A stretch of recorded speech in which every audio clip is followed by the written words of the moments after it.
नमस्कार भक्तांनो, तुम्ही दररोज घरामध्ये कटकटी, पैशांची चणचण आणि मानसिक ताणतणावाचा सामना करून थकला आहात का?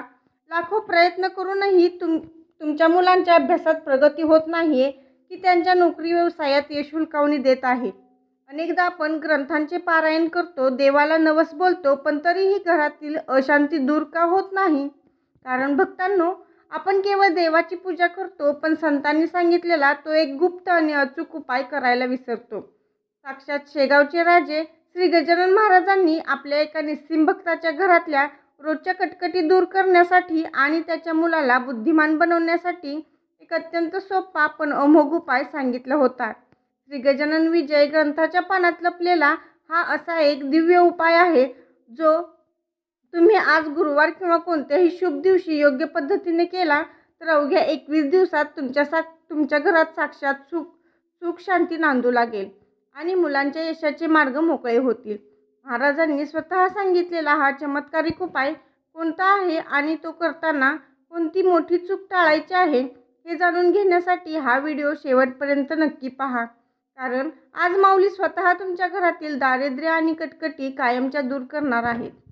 भक्तांनो, शेगाव दरबार या आपल्या लाडक्या वाहिनीवर तुम्हा सर्व गजानन भक्तांचे मनपूर्वक स्वागत आहे. आजचा व्हिडिओ हा माहिती वजा नसून आज आपल्या प्रत्येक भक्ताच्या घरातील दुःख आणि चिंता दूर करणारा एक आशीर्वाद आहे. आजच्या धावपळीच्या युगात दोन गोष्टींमुळे प्रत्येक कुटुंब त्रासलेले आहेत. पहिली गोष्ट म्हणजे घरात होणाऱ्या नको त्या कटकटी, नवरा बायकोमधील वाद, पैशांची चणचण आणि मानसिक अशांती. आणि दुसरी गोष्ट म्हणजे मुलांचे भविष्य. मुले ऐकत नाहीत, अभ्यासात लक्ष देत नाहीत किंवा रात्रंदिवस मेहनत करूनही त्यांना नोकरीत व्यवसायात यश मिळत नाही. जर तुमच्या घरातही हीच परिस्थिती असेल तर अजिबात चिंता करू नका. कारण शेगावचे माऊली गजानन महाराज नेहमी म्हणतात, जो माझं नाव घेईल त्याचे दुःख मी हरण करेन. आज आपण या व्हिडिओमध्ये पाहणार आहोत मुलांच्या यशासाठी आणि घरातल्या कटकटी दूर करण्यासाठी गजानन महाराजांचा एक अद्भुत उपाय. हा उपाय नेमका काय आहे, तो कसा करायचा आणि त्यामागचा ऐतिहासिक व आध्यात्मिक संदर्भ काय आहे हे आज आपण अत्यंत सविस्तरपणे जाणून घेणार आहोत. ही घटना आहे शेगाव मठातील जुन्या काळातील. मठात दररोज शेकडो भक्त येत असत. एक दिवस एक अत्यंत सुशिक्षित पण संकटांनी खचलेला भक्त महाराजांच्या चरणी आला. त्याचे नाव होते सदाशिव. सदाशिव हा पैशाने चांगला होता, पण त्याच्या घरात दररोज भांडणे होत असत.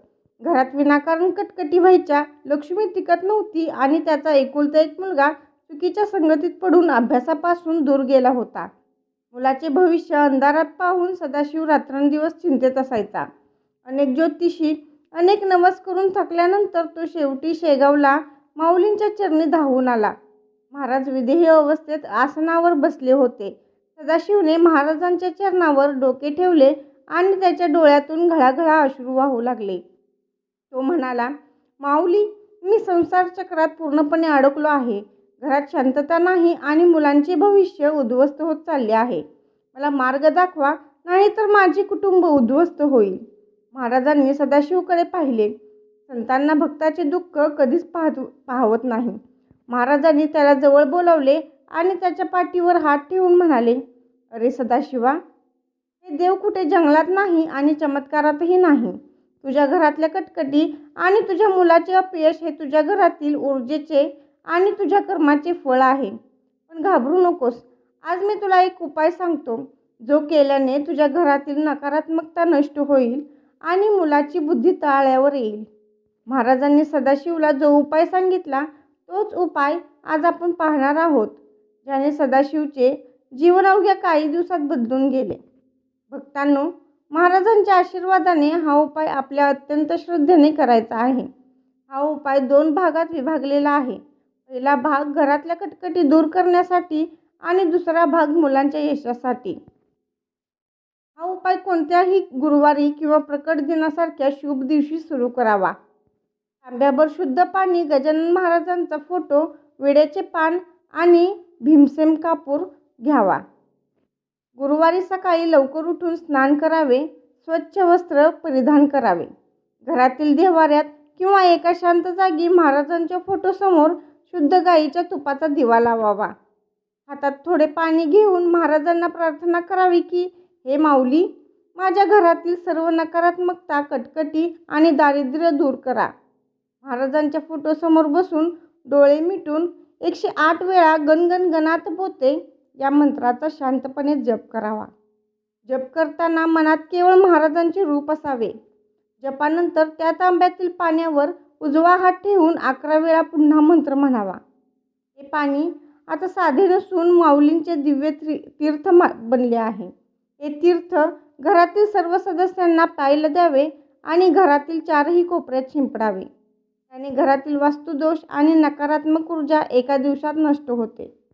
जर तुमची मुले अभ्यासात मागे असतील, त्यांचे मन विचलित होत असेल किंवा त्यांनी नोकरीमध्ये यश मिळत नसेल, तर पालकांनी मुलांसाठी हा उपाय करावा. जर मुले स्वतः करू शकत असतील तर अतिशय उत्तम. श्री गजानन विजय ग्रंथातील 21वा अध्याय हा साक्षात महाराजांचा प्राण आहे.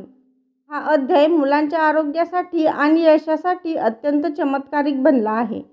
रोज सकाळी किंवा संध्याकाळी मुलाला महाराजांसमोर बसवावे. जर मूल लहान असेल किंवा वाचू शकत नसेल तर आईने किंवा वडिलांनी मुलांच्या डोक्यावर हात ठेवून 21व्या अध्यायाचे प्रकट वाचन करावे आणि मुलाने ते शांतपणे ऐकावे. 21वा अध्याय पूर्ण झाल्यानंतर महाराजांना साखरेचा किंवा बुंदीचा लाडूचा नैवेद्य दाखवावा आणि तो प्रसाद मुलाला खाऊ घालावा.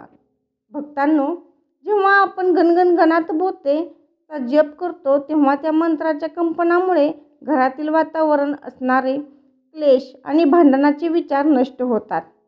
21व्या अध्यायामध्ये एक अशी अदृश्य शक्ती आहे जी मुलांच्या मेंदूतील बुद्धीचा केंद्रबिंदू जागरूक करते, त्यांची एकाग्रता वाढवते आणि त्यांना चुकीच्या मार्गावरून ओढून योग्य मार्गावर आणते. महाराज म्हणतात, उपायापेक्षा तुमचा भाव महत्त्वाचा आहे. हा उपाय करताना खालील 3 चुका कधीही करू नका. पहिली म्हणजे हा उपाय करून खरंच फरक पडेल का अशी शंका मनात ठेवून उपाय करू नका. पूर्णपणे विश्वासाने आणि शरणागतीने उपाय करा. दुसरी म्हणजे ज्या 21 दिवसात तुम्ही हा उपाय करत आहात त्या काळात घरात पूर्ण सात्विकता असावी. मांसाहार किंवा कोणतेही व्यसन घरात चालणार नाही, अन्यथा उपायाचे फळ मिळणार नाही. तिसरा उपाय म्हणजे जप करताना किंवा उपाय करताना मनात कोणाबद्दलही आकस, राग किंवा चीड असू नये. मन शांत ठेवूनच महाराजांची सेवा करावी. भक्तांनो, सदाशिवने जेव्हा हा उपाय पूर्ण श्रद्धेने 21 दिवस केला तेव्हा त्याच्या घरातील भांडणे कायमची बंद झाली. त्याचा मुलगा पुन्हा अभ्यासाकडे वळाला आणि पुढे जाऊन तो एक मोठा अधिकारी बनला. हा माऊलींच्या शब्दांचा आणि मंत्रांचा चमत्कार आहे. आज 2026च्या या धावपळीच्या युगात आपल्यालाही याच उपायाची नितांत गरज आहे. चला तर मग आजपासूनच आपण आपल्या घरात हा दिव्य उपाय सुरू करूया आणि माऊलींचे आशीर्वाद मिळवूया. तुम्हाला गजानन महाराजांचा हा चमत्कारिक उपाय कसा वाटला हे कमेंट बॉक्समध्ये गणगण गणात बोते माऊली कृपा करा लिहून नक्की सांगा. जर तुमच्या आयुष्यातही महाराजांचा असाच काही अनुभव आला असेल तरीही कमेंट बॉक्समध्ये नक्की लिहा. हा व्हिडिओ तुमच्या ओळखीच्या सर्व पालकांना, मित्रांना आणि नातेवाईकांना शेअर करा, जेणेकरून तुमच्याही घरातील कटकटी दूर होतील. महाराजांच्या अशाच अद्भुत लीलांचे आणि उपायांची माहिती मिळवण्यासाठी आपल्या शेगाव दरबार या चॅनलला आत्ताच सबस्क्राईब करा. सद्गुरू श्री गजानन महाराज की जय. गणगण गणात बोते.